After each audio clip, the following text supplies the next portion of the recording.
Hi, this is the Black Bear Prepper, and today we're going to talk about something that I've talked about in the past where I don't like daisy chains. I like multi-loop daisy chains.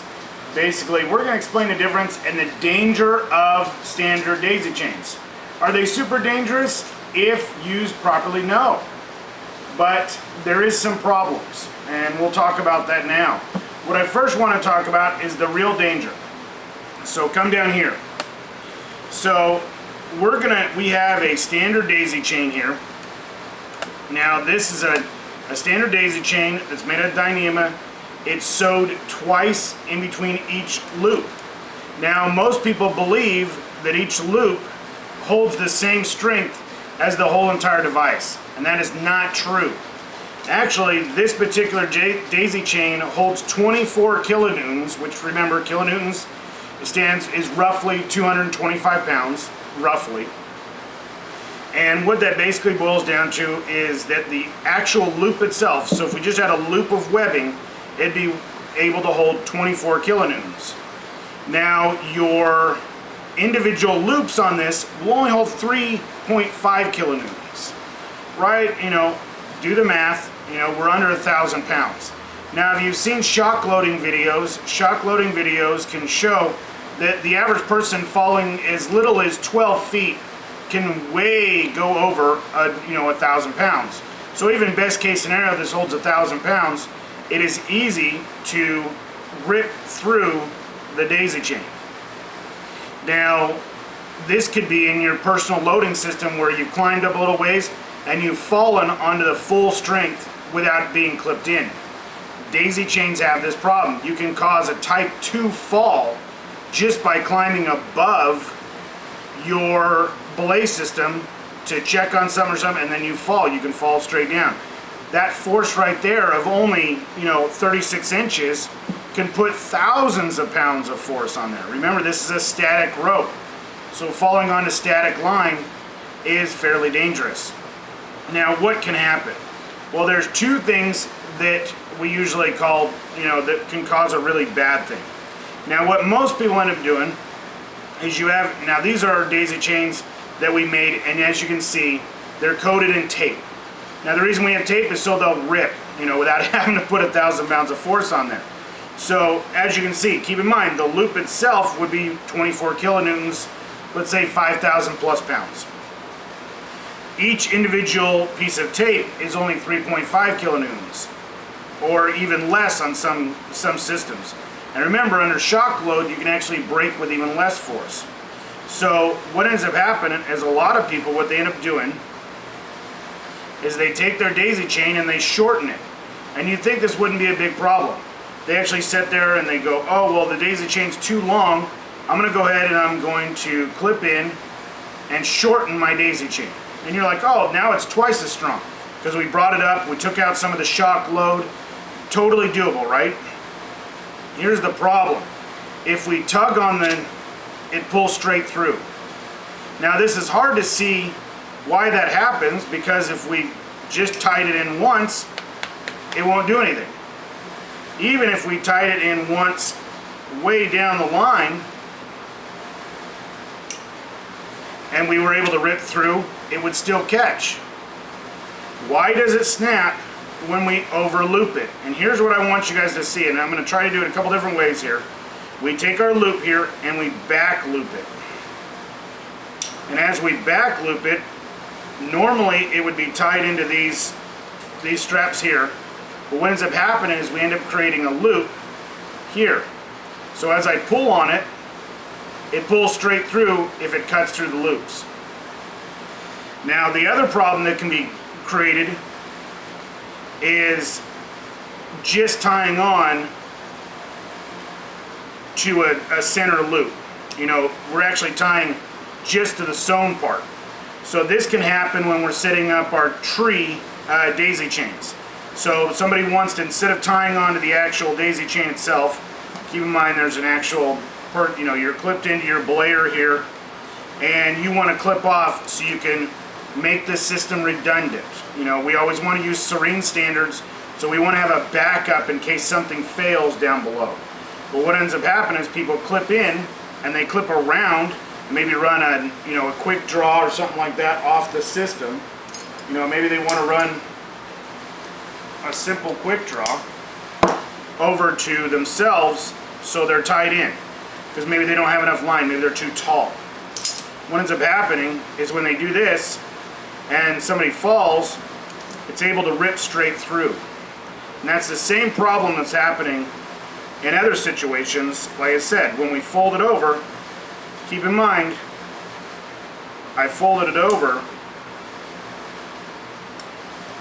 So now that if I rip through, it's going to come up straight up through here and actually tear straight through. So that's what I want you guys to see here. So now that I've done this, it's going to tear here and here. Just keep in mind, small fall, but with daisy chains it is dangerous if you're using as personal safety equipment or personal tie-in points. So what you're going to do is if you sit there and tear through, you've torn through one, the second one tears, and the whole system fails. Now how do we solve that? Well, there's a couple different ways we can solve it. One, we can always make sure we only tie in one point. So if we're going to do this and we're going to tie ourselves in, we if you're at like a gym, because a lot of gyms use these, we want to sit there and leave it hang long, just let it dangle and use just the tip. Now here's the problem with that. If it snaps and you start zipping through to the very end, remember it will catch at the very end with the 24 kilonewtons. But what we've caused now is we've caused a shock load. Basically, we've allowed this system to speed up and then comes to a complete stop at the very end.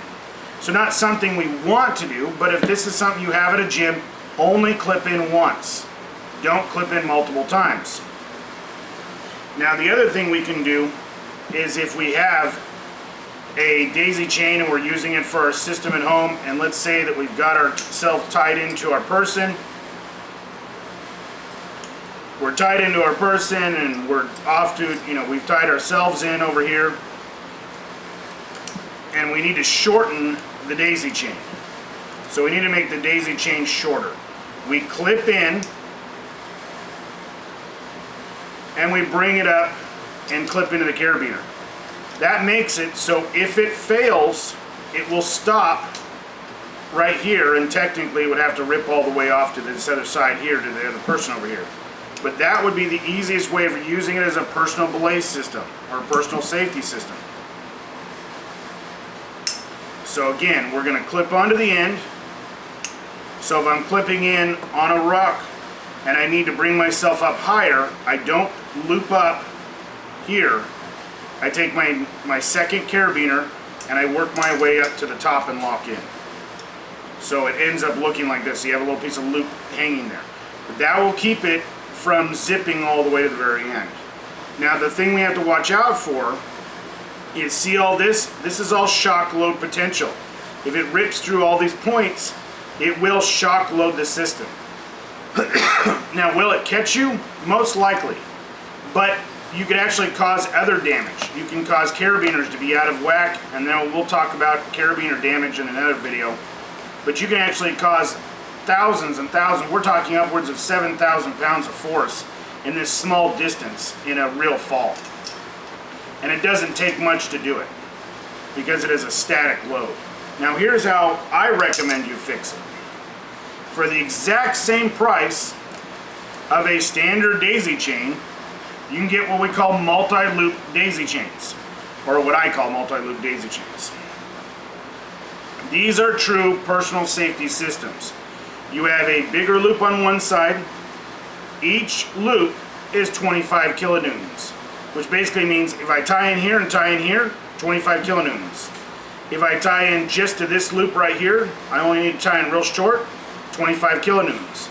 If I decide that I want to shorten up the system and tie in at another point, I eliminate the problem of being tied in two spots. So I can literally break the rules that we would with a standard daisy chain. I can clip in and literally clip right back into another loop to take up the slack. Now keep in mind, I've eliminated these other loops so I can use them to tie into the system if we're using this as a belay station. So I'm belaying off here and I'm tying myself in here. That way, if for some odd reason my belay station fails on the tree, I'm redundant. I have a way to back myself up. So I really like this system. You know, it allows each individual loop to be full strength, not just sewn. And as you notice, the average, you know, on your daisy chain, you'll have 2 sewing. You know, there's 6 on this, which is going to hold quite a little bit more weight. And the longer you can make it, the better, because it's going to give you a little bit of shock load. These are static. I like this particular brand. This is the Sterling brand because they're cheap.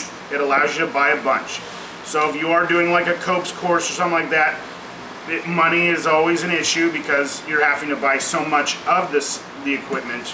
But this is what you use for personal tie-ins. So if you're coming up to a belay station, you're pulling your belayer up there, you're pulling yourself up, you've clipped into the final chains, this is what you want to use, a multi-link daisy chain, not a standard sewn daisy chain.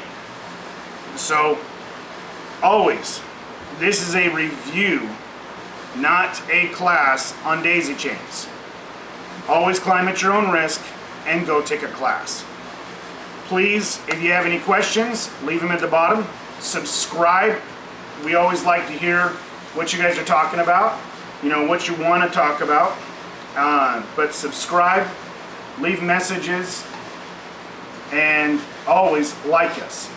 But you guys have a great day, and we'll talk to you later.